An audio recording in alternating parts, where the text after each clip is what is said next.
Okay, moving on. Muhyiddin, you have the floor. Please go ahead. Everybody, hi everyone. Good evening, good night, or good morning or afternoon from wherever you're connecting from. I'll just quickly share my screen. Can we all see my screen? It's coming up. Okay.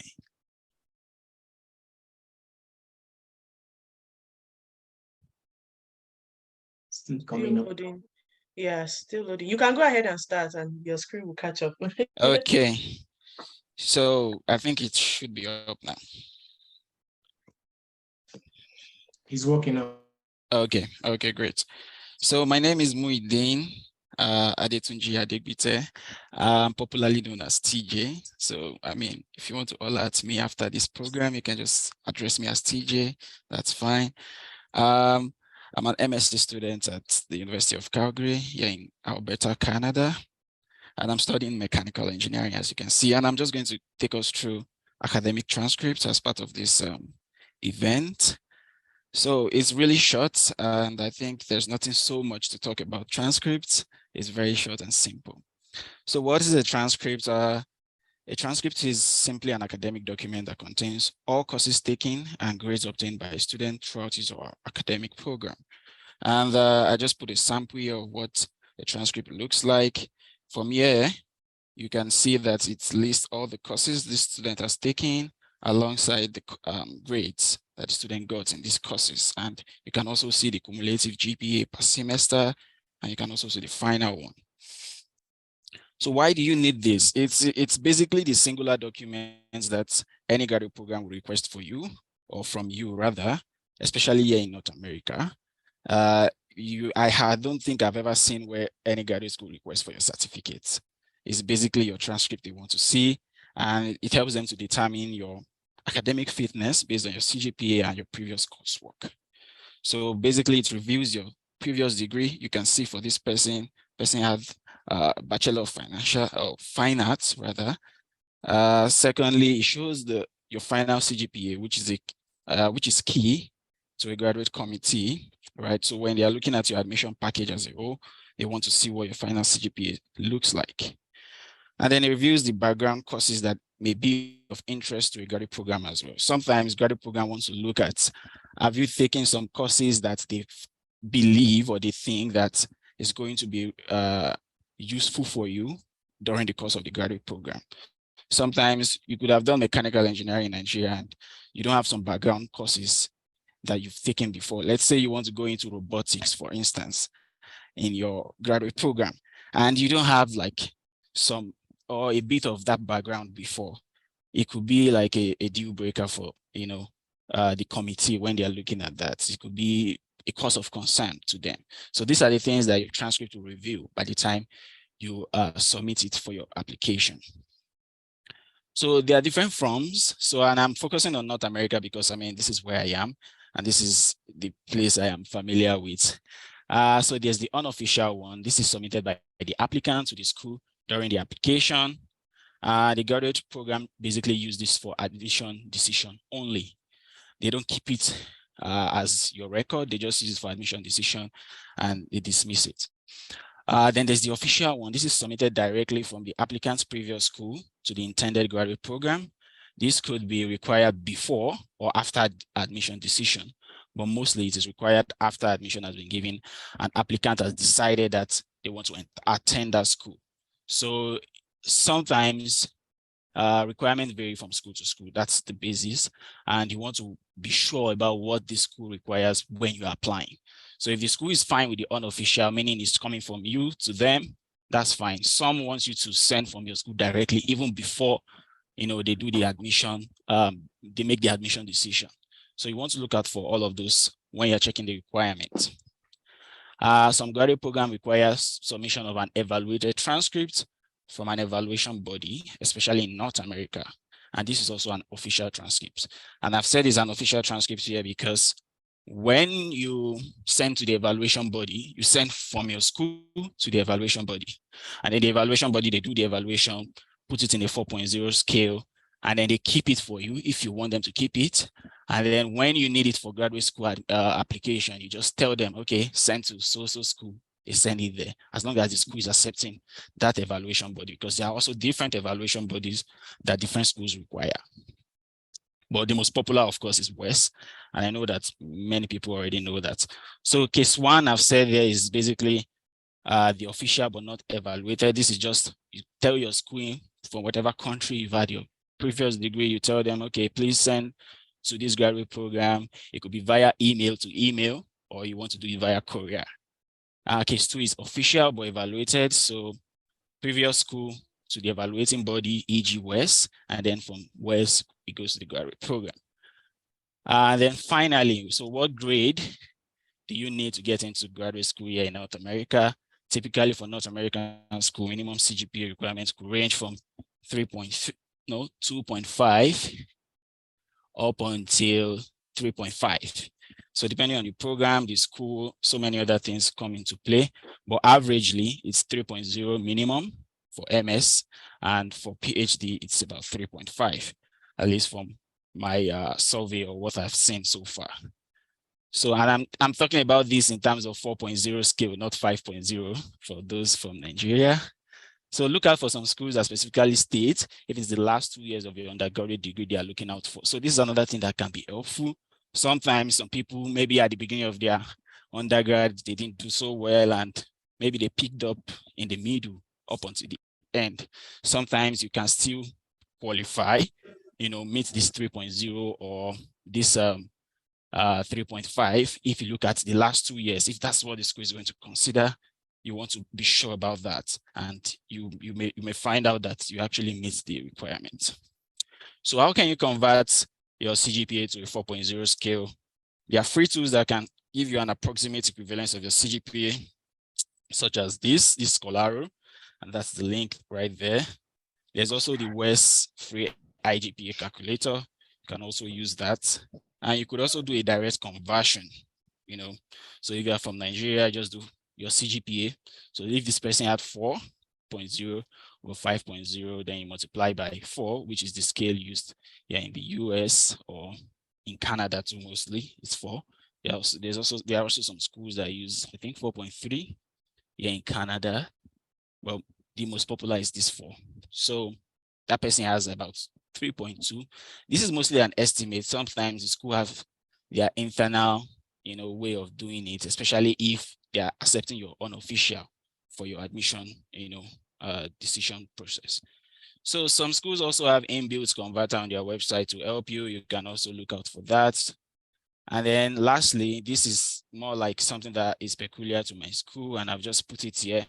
So the school, they state specifically the minimum CGPA in 5.0 scale, equivalent to their own 4.0 scale requirement.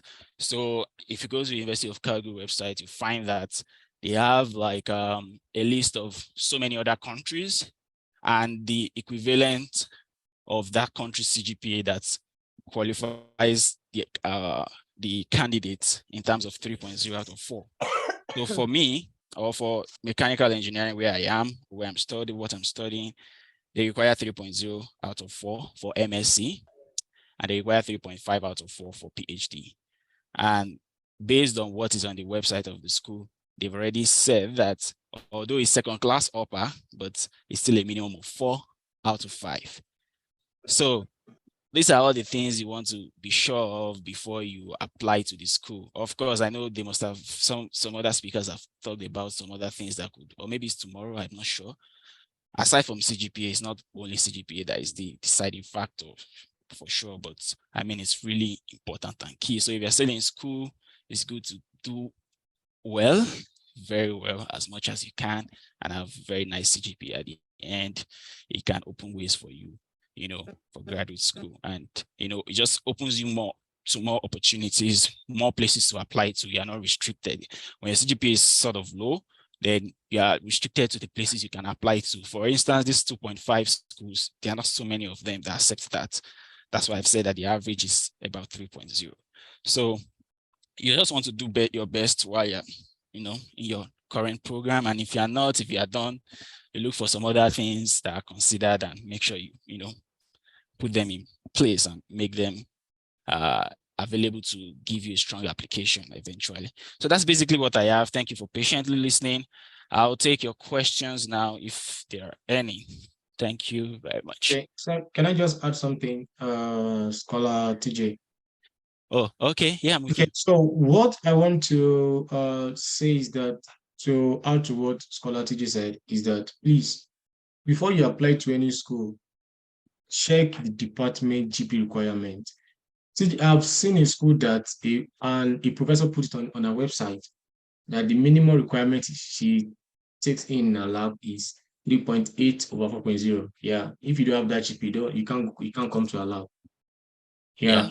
And you will see some people, and some schools will tell you the minimum is 3.0 CGPA, but please go and check the admission. Like, I've seen a school that said that it's 3.0 minimum CGPA, but they will tell you the people that have given admission so far, the average is 3.5.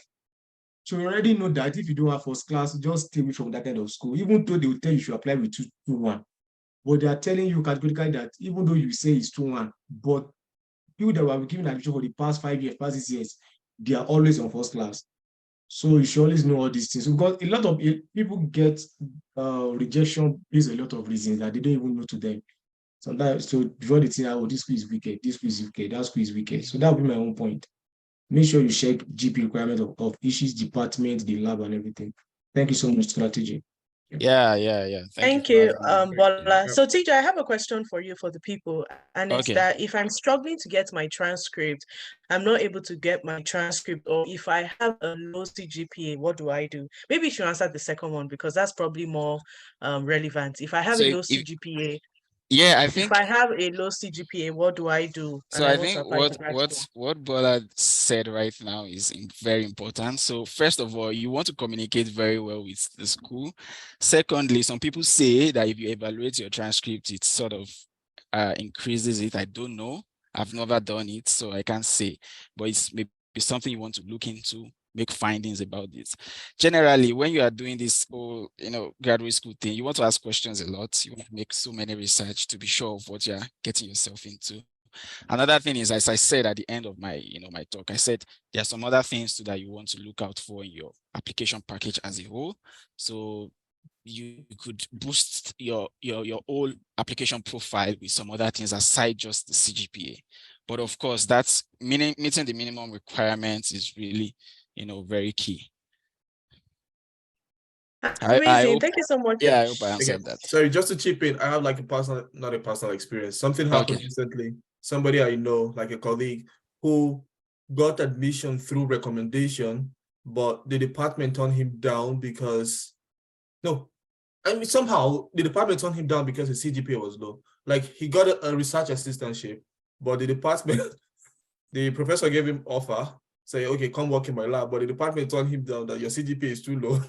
And he had to wait for his master's result. Yeah, so you want to make sure you know. Yeah, of course. Ask questions, please. Always ask questions from the graduate coordinator. They'll be your daddy and mommy during your application. You disturb them with emails. So I think that should be all. Are there any other questions? I'll check the chats. If there are questions, maybe I'll just answer them there. So maybe I give.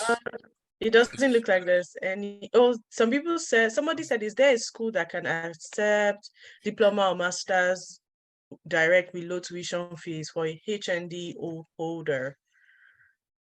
I believe we have somebody who... Yeah, I think there's somebody that's going to address the HND. Yes, I think we have a speaker tomorrow that got busy offer with our HND. Yeah, so I'd say you probably please join. Yeah. Okay. So maybe you keep that question for that person. Yes, for sure. Thank you so much.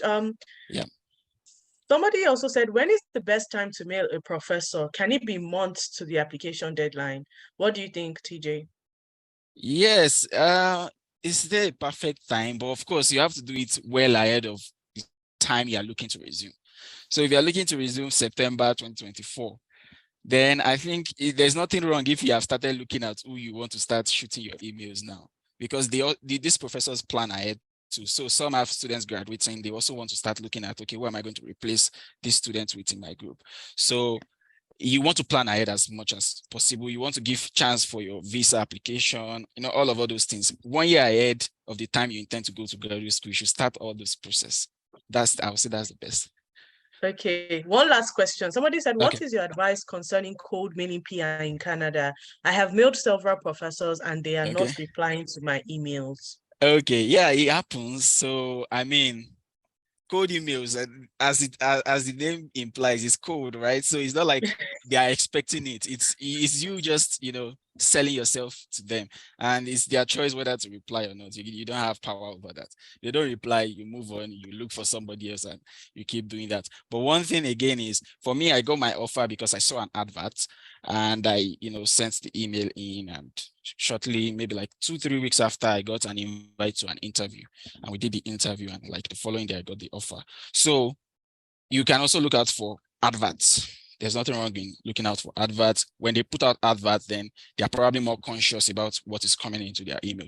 But if they did not, and you're just doing it out of the blue, they may not pay attention to it. They just they receive tons of it every day. So okay. you could get LAG, lost. somebody wants to know, can I get TA or RA as a master's student? Oh, for sure. Great. I'm a TA and RA. Yep. Yeah.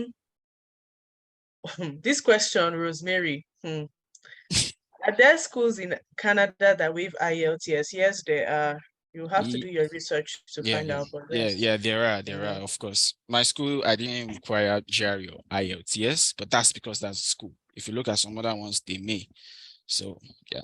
Yeah. In calculating my GPA, should I use 2 semesters or last semester grades? It's last 2 years, I know. If at least for Canada, I think they mostly look at the last 2 years, but everything will be stated on the school's website. Just look at it. They will state it. 3.0 minimum in the last 2. If they don't state it, you can mail them to confirm what they are looking at. But usually it's your CGPA, which means everything basically. Yeah. So yeah. No, but if it's last 2 years, then you do the CGPA of the last 2 years. What did you graduate with? Usually the grade. Yeah, we need to consider you. Yeah. Okay, thank you so much, CJ. Thank you for your session. This has been really good, and we have enjoyed learning a little bit more about transcripts and so on. So we're going to be moving right ahead to the next session because we're working great on time. Thank you, and I don't know if people want to connect with you, but if you want to, I'm in the comment section. I reply. All right.